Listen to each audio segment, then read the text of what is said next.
For another afternoon, Call of Duty COD Zombies gameplay on the Ascension map, using a strategy that has never failed me,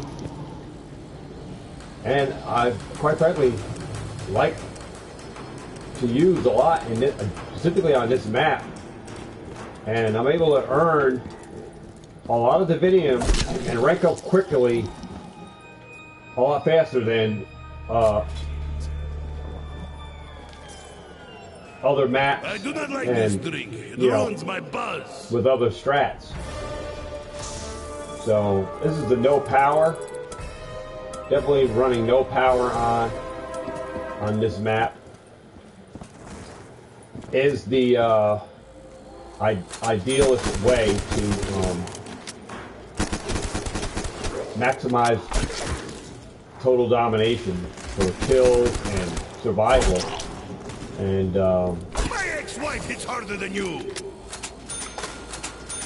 You don't have to worry about the monkeys coming out stealing your perks or having to go to all these areas to get your perks. You are a fool for touching Nikolai. And it just gets better and better as the rounds get higher. Once you get past these baby rounds, it's better. This is why I run this strat. So, the strats are bullet boost. You can put wall power, crate power. I'm running on the house because I don't have Perkaholic, so I can get all my perks from the on the house.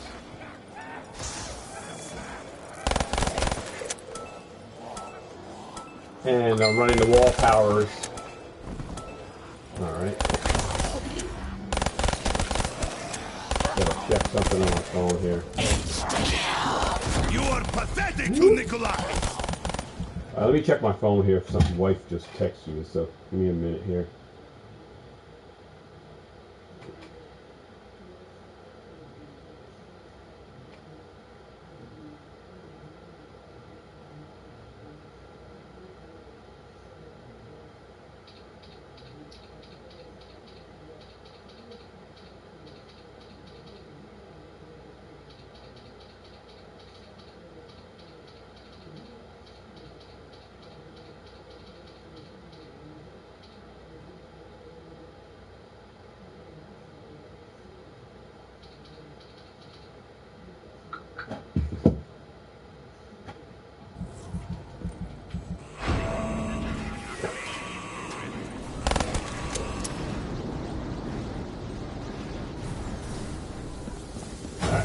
Life is done there.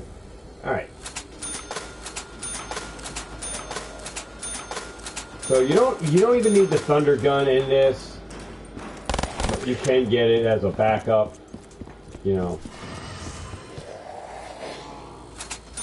And if you do this strat, I mean solo, if you run it with a team, I mean it's just crazy. It just works out. I don't know why other people aren't running it. When I was playing with some randoms in the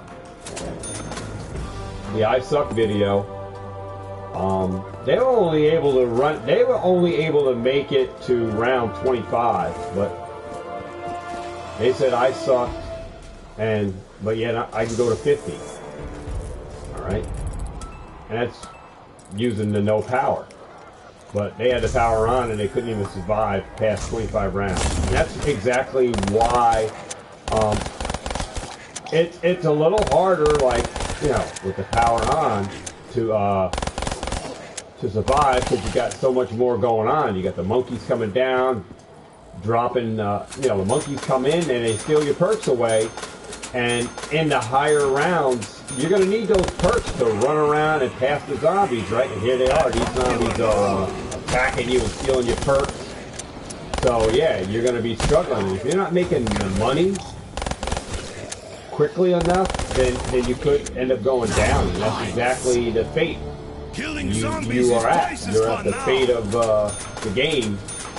Because the monkeys are going to come every 5 rounds or something to steal your perks that you are, you know, Even if you use a perkaholic, you gotta have a lot of perkaholics to put back on or go back and chase the gate, chase down your perks.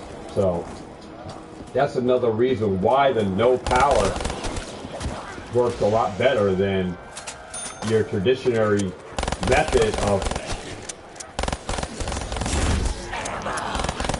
I'm so happy I could do the trap pack. Of how the other guys are playing with the power on, it just makes things a lot harder when it doesn't have to be. And what they beat me up on is it's the way the game should be played or whatever.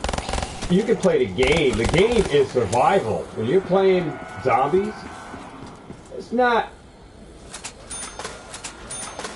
I could say, well, here, we'll do it this way. If you're playing with the power on or off, the total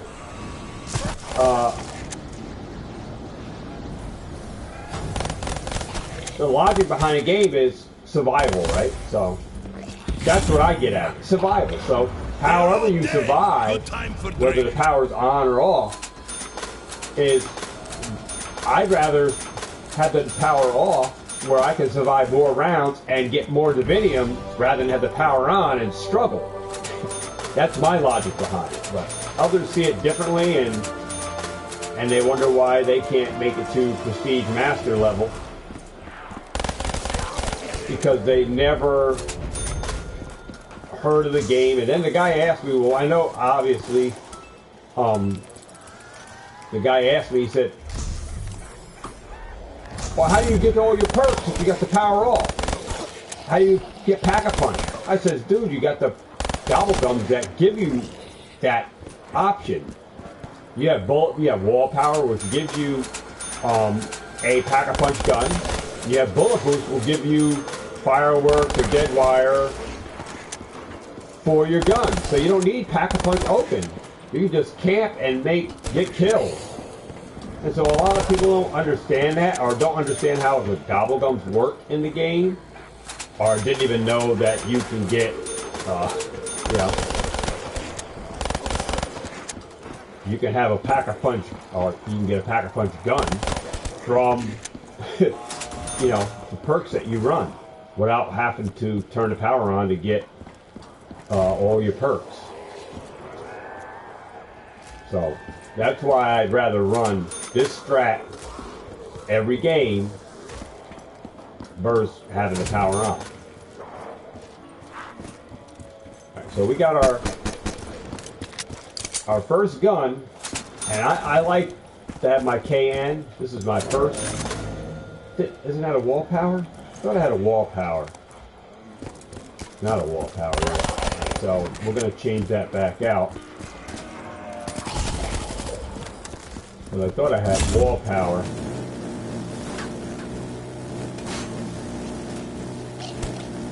So, let me, well, it doesn't matter. But yeah, it does matter.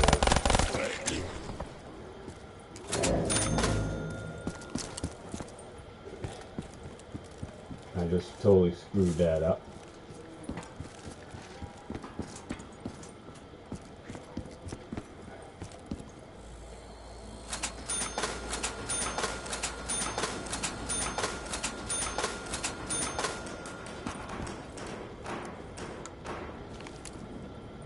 So we're going to change that back out.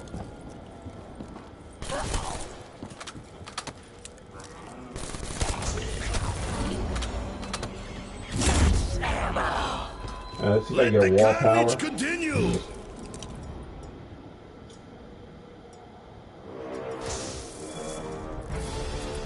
Gonna get a bullet boost, which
Visible sight.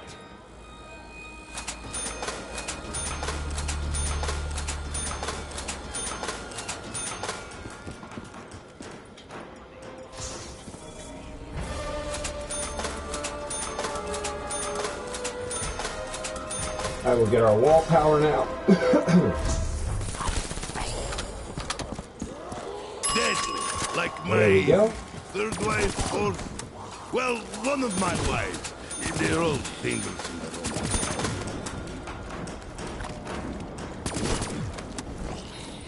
So wall power Shiva, wall power KN is the primary gun for the setup, and then you're gonna put bullet boost on it. Just, you know, get bullet boost to put dead wire. Dead wire on pretty much all your guns outside of the girth. They forgot You want the to get all your sickle with perks, this though. hammer. And change the box for the Ghost. You know? And in your I killed the them thunder gun fast, if so you I have want. no time for vodka.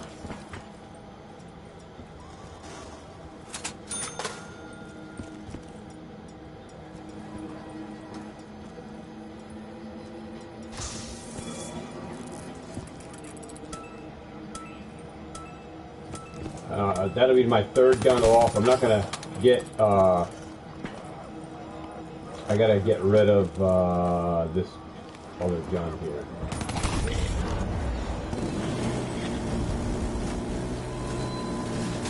So I have to get rid of this gun. Cuda.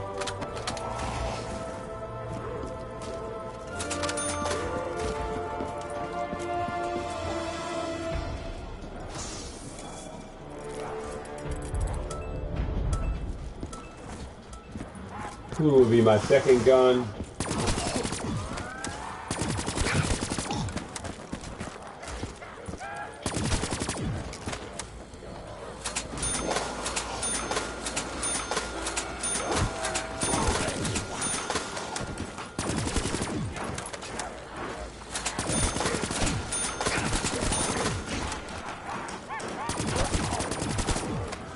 It's just a slow grind now until you get all your stuff. You know, get your money up. You don't want to chase the box down until you got enough money. If only divorce were And right this now, easy. the setup is just to get my perks set up so that I got the That's no primary shaving, gun Nick. ready to go. There's no rush to get the other stuff because I can always get it later on in the game. All right, now just build the money up, get the kills, make sure I'm able to get ammo. Because I'm paying for pack-a-punch ammo now. So it's 4,000, I think, for each for ammo now off the wall. 4,500.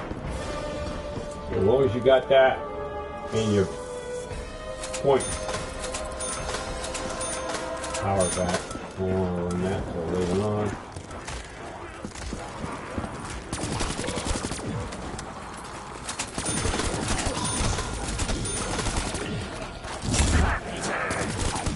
And stay out this time.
Can anyone spare some ammo?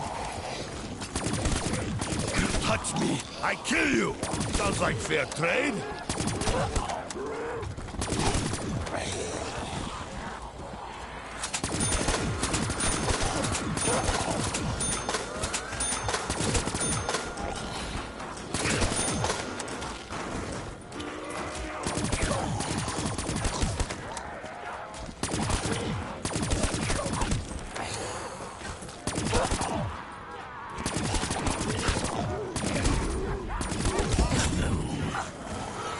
Everywhere they are exploding!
We're gonna close the rest of the windows up.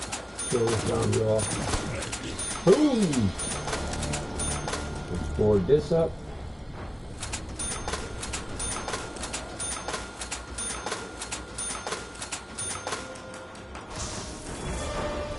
Oh, I mean, I don't know.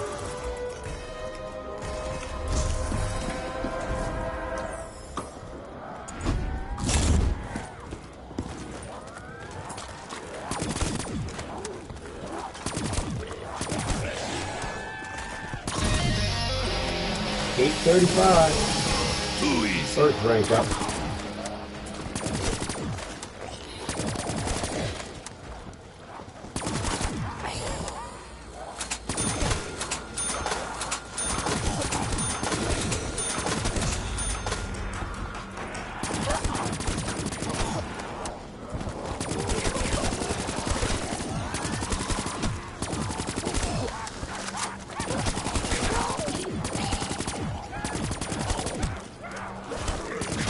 Guess I'll have to use my bare hands, like with my fourth wife. Always talking.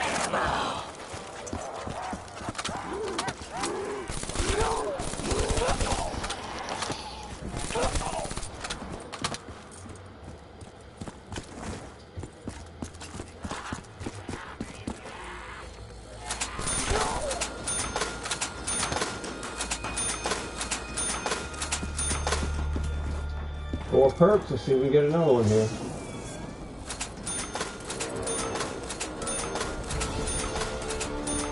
Not in that one.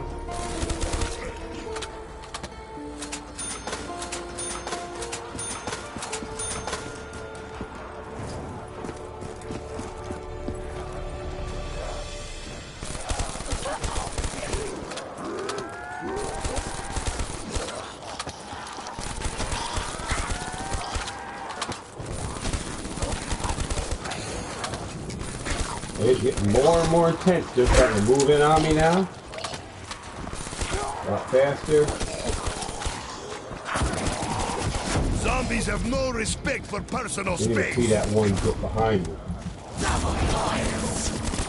Does this mean I can drink twice as much too?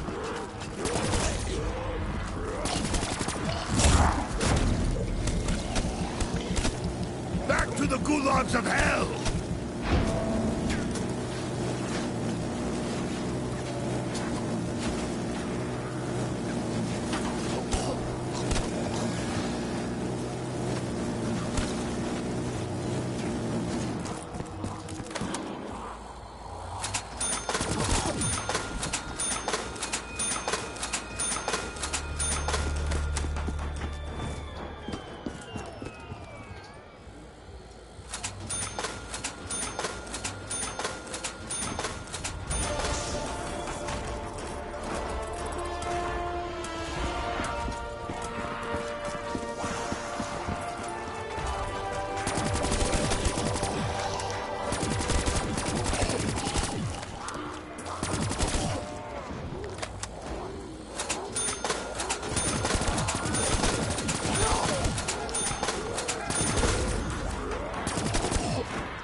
warned you, hellspawn!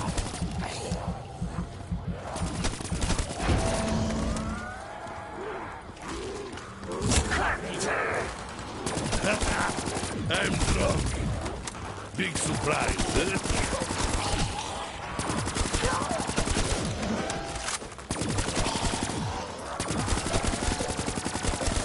These things eventually run out?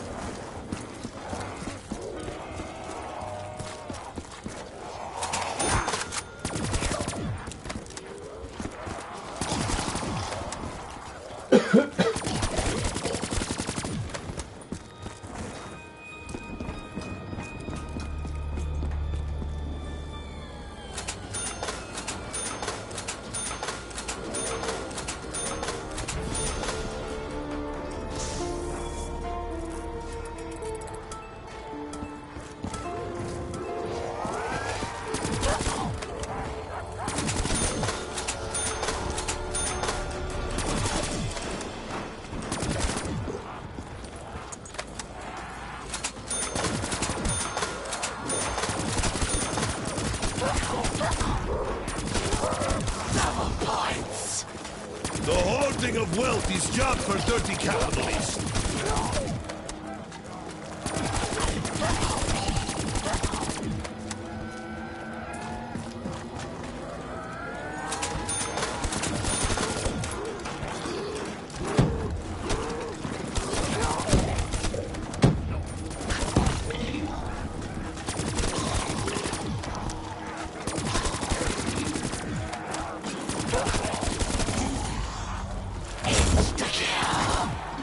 Come to Nikolai, little zombies!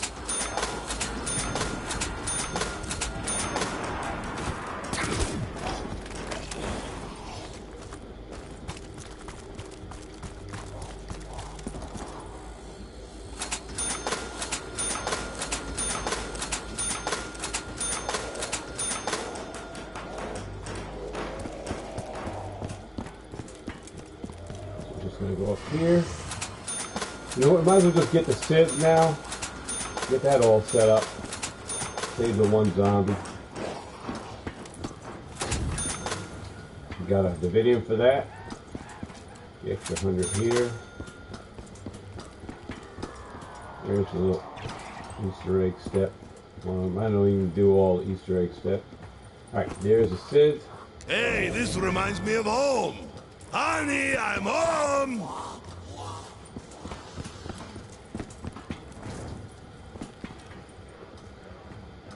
What's going on, Tesmondo? How you doing, bro? Alright, so we got that.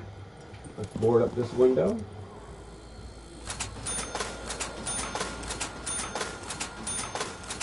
Just going over a strat that I play on this map. That works out better than turning the power on.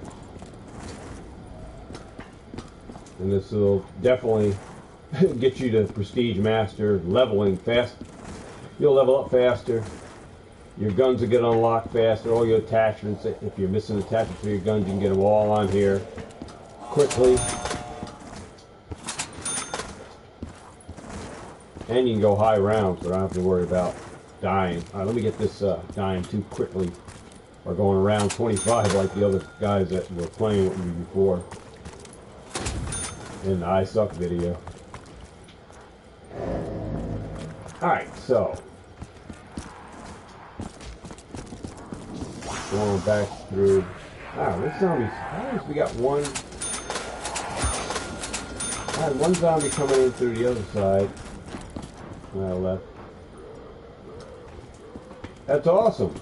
Yeah, I try to do some decent tutorials to help you guys. Reason behind the madness on why I keep the power off. People say, oh, you leave the power off, the power is meant to turn on, how are you going to get your pack-a-punch gun and all. There's ways to do it. Zombies have no respect for personal space. So we got another on house. I'm trying to get all my perks. But I want to get the, we got mule kick there. Alright, I'm going to make my way back out.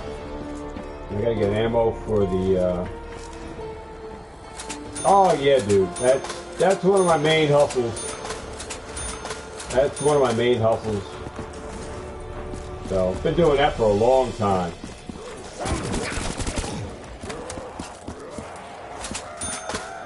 That's the primary focus on the channel is the Pokemon. I do that on Sunday and Monday videos, and then during the week, even on Sunday and Mondays, on the late nights, usually after 11, then I do videos for gaming, for COD Zombies. My weapon is got quite a few people on here that play with me now through meeting me here. That we get into some games and play here. And I got all the COD games, so Black Ops 3, World War II, all of that. Just start collect. Yeah, man, collectibles. And check out Nostalgianomics video. Now you got big investors coming back into Pokemon, taking a real look at this as an asset, not just as a collectible, but as an investing asset tool. So that's kind of crazy, where a kid's game turns out to be a real asset for investors to take a look at, to get into. Using it as a day-to-day investment, where, hey, we may end up having some real things happening with Pokemon that may could roll over to sports cards, as people are starting to look at it more as not just as a cardboard card, but as a real market mover where you can make profits and stuff, just like stocks and bonds. It's going to be crazy, but that happens, man. Talking about Pokemon going up like crazy, it's going to happen again. So COVID blew up Pokemon, and the content creators manipulated markets. Well, you're going to see some real changes happen if these people really move in, which I think they're already here. They're already here. That's why we still have things going the way they are. I'm gonna, you said, should I buy any of these single packs in supermarkets? Well, I did the same. I did. I bought Evolving Skies at supermarkets at $3.99 a pack. Look where it's at. I'm gonna be doing a video talking about sealed collecting, because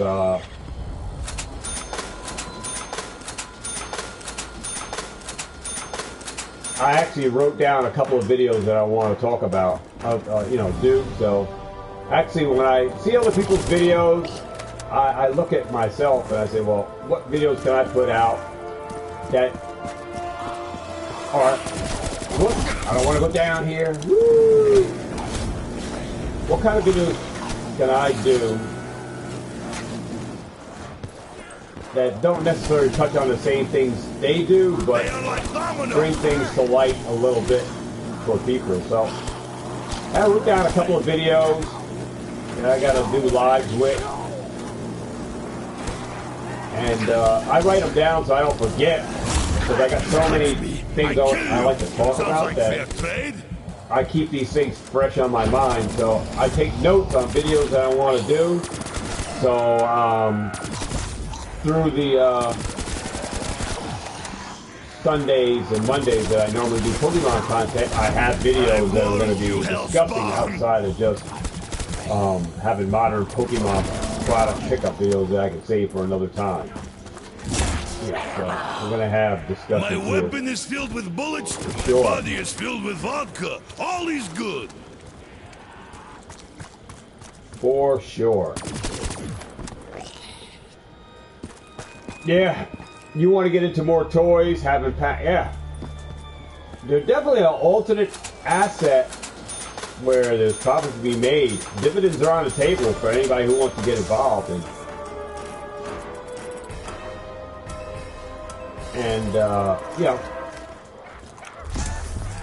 people laugh at you, and I think you're crazy for buying stuff or buying cardboard and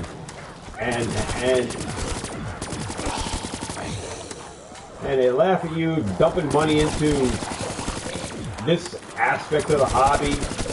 And it's because they don't know or don't want to know, and you know, I let them laugh. I let them ridicule me and say, hey, why are you buying that stuff and all? You know, they think I'm a fool for doing it, but obviously they don't know what I know, and I'm sure people got laughed about when they said they want to open up a store. You know, and they say, oh, you're never going to do that. You're always, you know, I can never see you do that. You know. I'm so happy I could do the trip. You believe in yourself enough, believe in the hobby and what it is. I mean, it's more than just, it has so many things going for it. So the opportunities are endless. And he who has a dream can live the dream. So, you know, you have something, you can do it.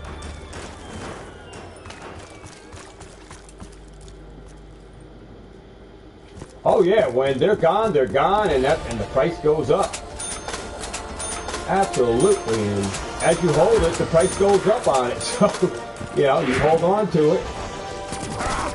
Now you have like a golden ticket to Willy Wonka's toy shop, literally, because you hold the price, you hold the item in your hand, and it's worth X amount of money. So you have a golden ticket. Each pack is a golden ticket. So you do own a stock in Pokemon when you hold a sealed pack. Now. I'm doomed. Which, if you want to look at it as a piece of stock, you can look at it in that aspect.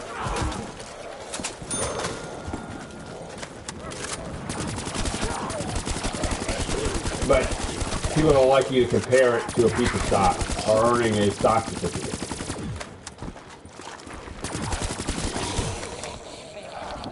Yeah, I would specifically target anything Sword and Shield, Astral Radiance, which is was more underprinted than the other Sword and Shield sets.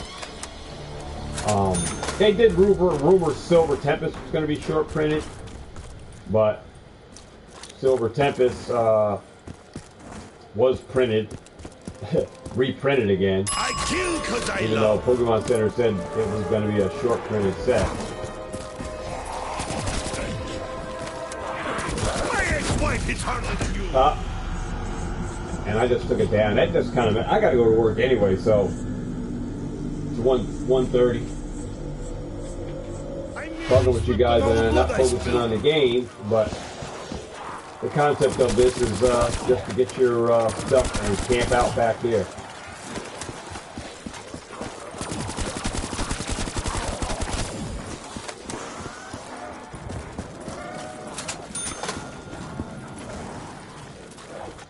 I'm trying to read the chat too.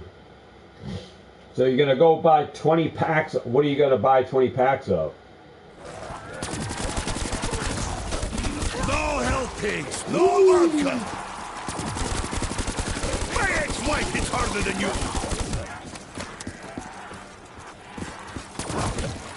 Alright, pausing that. I'm not going to take any risk on that. Trying to read the chat.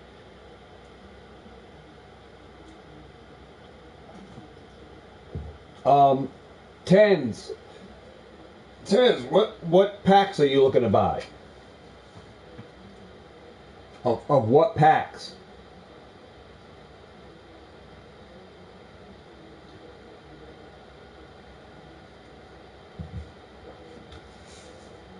What packs are you looking to buy?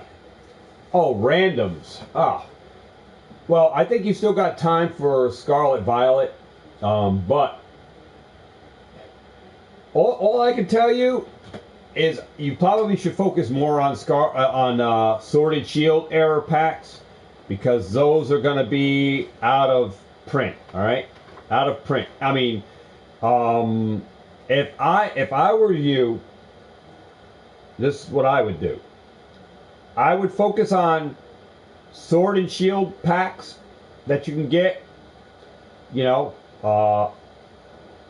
Anything within reason that is, priced, well, because they're going to do good down the road, but specifically, Brilliant Stars, Lost Origins, Astral Radiance, Fusion Strike, Chillin' Rain. I mean, if you can still find anything within reasonable, you just shop, if you're going to look on eBay and stuff for packs, look specifically for those. Even Crown Zenith is still good. Pokemon 151 is Scarlet Violet, but I think if you hold on to if you grab Pokemon 151, no matter, the reprint on 151 is not gonna hurt this set. I mean, it may have some prices of the cards may come down, but 151 is a strong set in general. Pull rates are what they are. 151 is holding its own. So I think the reprints are going to allow more people to go and access more product, you know, to rip or to hold. You know, as an investor, you're going to hold it. Collectors and rippers are going to rip it. But I think it has I think it's going to, as a whole, 151 is going to do great down the road, just like Generations, Shining Legends, and even Celebrations. I think 151 is going to do really good in short term and into the long term of holding that, because it brought people in, and people are going to want to open that because it brings back the original 151 Pokemon, just like Evolutions. You know, Evolutions is like almost like an exact reprint of base set Pokemon cards, base set 1, base set 2. You got exact, almost reprint of the exact arts in Evolutions. You know, so I think 151 is gonna, you know, would be if you find that. I hear people having trouble finding 151, but I think that's gonna do good. Crown Zenith is also like the last Sword and Shield set. Printed a lot, just like Evolutions. It was printed a lot, but I think Crown Zenith is gonna do good down the road as a Sword and Shield set. It's the last one. And it's got amazing pull rates. You get a lot of good stuff out of those packs. And you got a lot of awesome cards in there. So Crown Zenith is another good Sword and Shield set to jump on while the supply is there. If you go and say 5 years, 10 years from now, where's Crown Zenith going to be? Well, obviously it's not going to be on a store shelf anymore. So supply is going to dry up. And you got all these people on ripping ships and drip opening this stuff up. So no matter how big the supply is out there, it's eventually going to dry up. You're not going to find it at Target and Walmart. Just like if you go to find 151 now, it's kind of hard to find 151. You have to go online, and you can see it on Walmart, but try to find it in stores, it's typically not there. So I'm not saying that it's not impossible to find 151, but you can find it elsewhere. But I would say don't wait too late for 151. Don't wait too late for Crown Zenith, because that's going to do good too. Supply on everything, on all sets, eventually does dry up. So now what weighs? The supply or the demand? And if you have a set that's awesome, has awesome pull rates, the supply dries up, but the demand is still there. You know, I think we're getting further and further away from some of these things, such as Crown Zenith, getting any more like resupply, like restock, or not restock, but reprints. I think we're getting further away from that reprint window.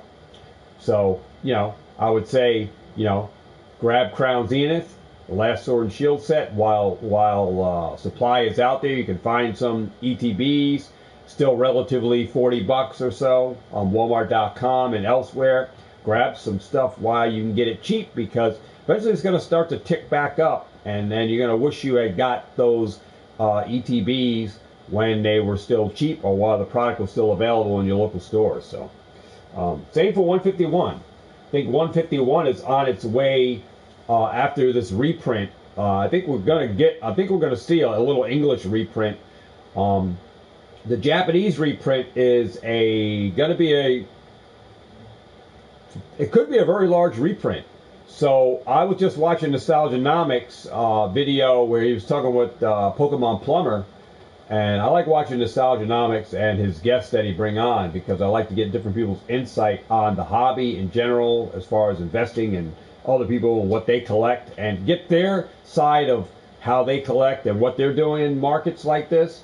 And I like to get their insight because it helps me take in more knowledge on what I can be doing in this market. And I like the views that Alex talks about, you know, and the Pokemon Plumber when they get into discussions regarding Pokemon. So, you know, in general, I think everything today's modern is going to be tomorrow's vintage, and if you focus in on the even the specialty sets and into certain sets, trying to pick the winners. You don't have to be exactly right which ones you pick, but you can certainly almost hand select the winners in Pokemon, what sets are going to perform. So in general, you can pick which ones are going to do good or outperform other ones, basically by what's the pull rates are and basically what Pokemon are lined up inside there, and the data that goes with that when you see Danny Phantom and everybody who does data analysis on sets and how they perform in the TCG when people play them. Are they playable cards? So that kind of helps you to feel out the market on what you should be getting, and then you can always get some product later on.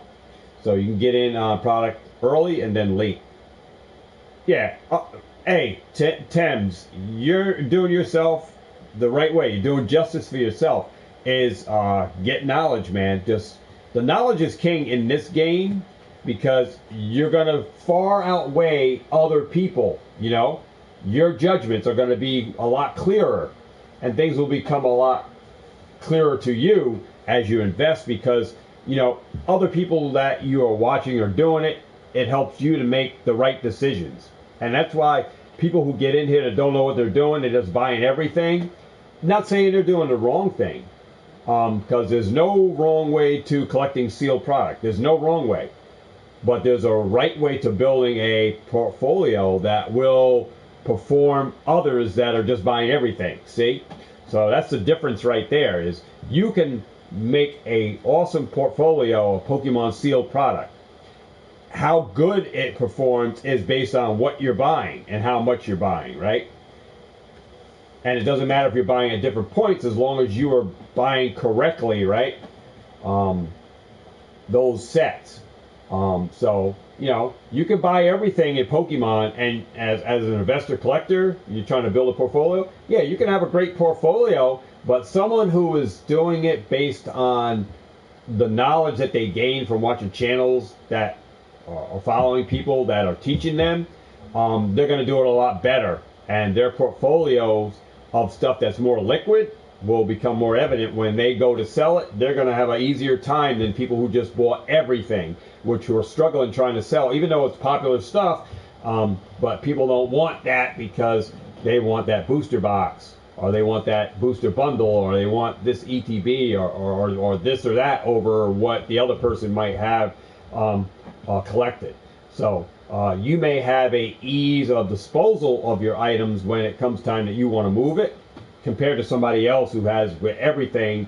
And yeah, it's evolutions or it's evolving skies, but it's a little bit more harder to sell because it's in that form, and the booster box was the way I should have went.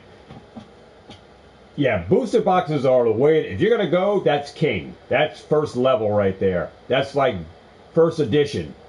First edition Pokemon cards. If you're gonna collect, you go first edition, right? First edition holos, Black Star promos, and stuff like that. You go on that realm, right? So booster boxes are king, and then you make up other areas by buying, whether it's checkout lane blisters, because there's ultra premium blisters. I broke that down in another video about checkout lane blisters with the coin and one hollow. That's the normal blister pack. Checkout lane blister has a clear plastic cover, and you get one hollow and a coin. Then you have the you have premium checkout lane blister, which has a coin. It has another plastic covering, has one pack, one coin, a hollow, and then it has an additional card. That's another promo. And then there's a ultra premium one that is on same checkout lane blister. It could have a different promo on the front, but it gives you the hollow and 2 additional cards, which could be promo cards or alternate prints of that card that came out in the original checkout lane blister. And that's an ultra premium. Those do vary in price. Like the first checkout lane blisters you get, the price will be higher on those other 2 versions compared to the one checkout lane blister. What's to not get? I say Scarlet Violet, man. I mean, Scarlet Violet, you still got time to buy that stuff. I have Scarlet Violet base set. I have Obsidian Flames. I have Paldea Evolved. I don't own any booster boxes of those. Okay. I think there's still time to get those, but I wouldn't wait too long. All right. If that makes any sense. I would focus on Sword and Shield stuff as long as you can afford Sword and Shield product. Booster boxes, I would stock up on some of those. At least have one of each in your collection, man. Have at least one of each Sword and Shield. Booster box in your collection. But you work with a budget, man. You don't go overextend yourself. Take your time and build it. And even if you don't get it this time around, if there is still time, like later on this year, as you get the funds, then go and make the adjustment and pick up that box before it gets to that next, before the bullet goes in the chamber again, where it takes off to another price higher than where it is now. You know what I mean? There are still plays, from what I'm gathering, from what I heard on Nostalgianomics video with Pokemon Plumber, Evolving Skies going to $1,000. So even today, if you're going to make a play on Evolving Skies, at 700, market price, that they're talking about that this box could end up being $1,000. I mean, that's just them saying, like I said, but the market speaks, right? As Evolving Skies being the best Sword and Shield product, set. So where could it go? Who knows? Who knows? Who knows?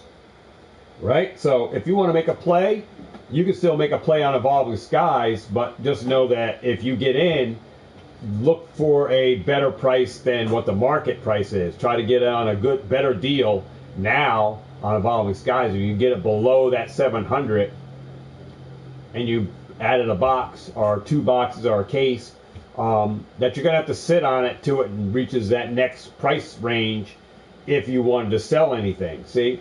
And that's the thing. Some people get in here, they buy, and then they find themselves in a financial crunch, and then they have to sell right away, or they got into it at a good time, but now an emergency came up, now they got to sell. And I don't get into stuff where I have an emergency, I have to sell my product to get the money. I don't do it like that. If I collect, then it's in my storage unit. That's where it's at. I have reasons for why I buy stuff, but I'm in no way have to pump my stuff out or dump it anytime soon. I can hold it for as long as I want. And some people get into it with the mindset of holding it long, but then, financially they don't have the money to keep funding into it like other people do, and things come up where they need that money that they just spent, and they got to flip it to get the money back. I wouldn't get into it to do like that. Start off small. As much as you can put into the hobby, you put into it. There are some investors putting 23% of their money into Pokemon, investing and holding it.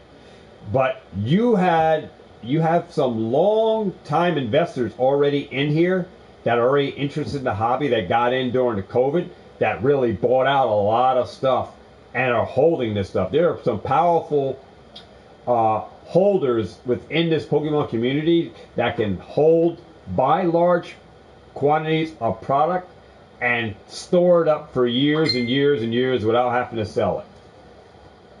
There are some high up whales in here, guys, and I know they're here.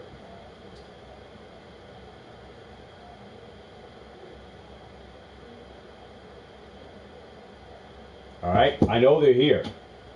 All right, but I gotta get ready to go to work. Tez, check me out. Like I said, I gotta get ready for work. I gotta get out of here. But yeah, hit me up on Instagram, Facebook. Check me out. I got the link in the description down below in my description area. I'm more active on that platform where you can hit me up. Yeah. Oh yeah. Well, that's what I try to teach my grandson, Ambrose, about, the cards and stuff. So he's still young, but he's got a long ways to go. But if he keeps his stuff, he doesn't have sealed product. He opens up everything. So, but I'm gonna try to bring him to the shows when I go. I try to bring him with me, but when I set up to do what I'm doing at the shows for buying and I set up for selling, I'm bringing him so he gets the experience. Because I think it'll help him go a longer way in the hobby. All right, but dude, I gotta get out of here before I'm late for work. I got 10 minutes to get to work. All right, guys, have a great one. Good talks here, as always, on the channel where we get some people, we pop in, we talk about stuff. If you have any further questions, hit me up on Instagram or Facebook. All right. Till then, man, have a great rest of the day, guys. Get out there and catch them all. I'll see you guys in the next video. Sunday, Monday, my Pokemon videos, and at night we do Call of Duties during the week. All right, guys. I'll see you back here. Hope maybe tonight we'll finish up this video where I have to go, man. I'm almost dead here on this anyway, but we got into some discussions. All right, I'll talk with you guys later. Tez, have a great rest of the day, man. I'll see you guys on the next video. Peace.